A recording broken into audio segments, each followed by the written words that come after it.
ஏன்னா பகவான் சாஸ்தாக்கு என்ன ஒரு விசேஷம் அப்படின்னா, நம்முடைய எப்பேற்பட்ட கஷ்டம் இருந்தாலும் இந்த கஷ்டமெல்லாம் நம்முடைய கர்ம வினைக்கு உட்பட்டது இல்லையா?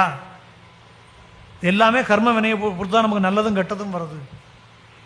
பிறக்கும்போது ஜாதகம்னு எழுதுகிறோமே, இந்த ஜாதகம் என்னது அப்படின்னா நம்முடைய பேலன்ஸ் ஷீட்டு, பூர்வ ஜென்மத்துடைய பாப்ப புண்ணியங்களுடைய பேலன்ஸ் ஷீட். ஆனால் சாஸ்தாவை யார் பூஜை பண்ணுறாளோ, யார் ஸ்மரிக்கிறாளோ, யார் பஜிக்கிறாளோ அவளுக்கு கர்மவினையும் மீறி பகவான் அனுகிரகம் பண்ணுவான். பாக்கி எல்லாருக்கும் என்ன அனுகிரகம், எல்லா சுவாமியும் அனுகிரகம் பண்ணணும், இல்லைன்னு சொல்லலை. பாக்கி தேவதையெல்லாம் கர்மவினைக்கு உட்பட்டு உனக்கு எப்போ நல்லது வரணுமோ அப்போ நல்லது பண்ணும், எப்போ உனக்கு வந்து கஷ்டமான காலமோ அப்போ கொஞ்சம் கூட இருந்து சப்போர்ட் பண்ணும்.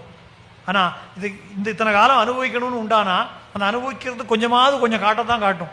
ஆனால் பகவான் அப்படி இல்லையா, அவங்ககிட்ட சரணாகதி அடைஞ்சிட்டோமானா அதை கர்மவினை மீறி நமக்கு அனுகிரகம் பண்ணிடுவோம்.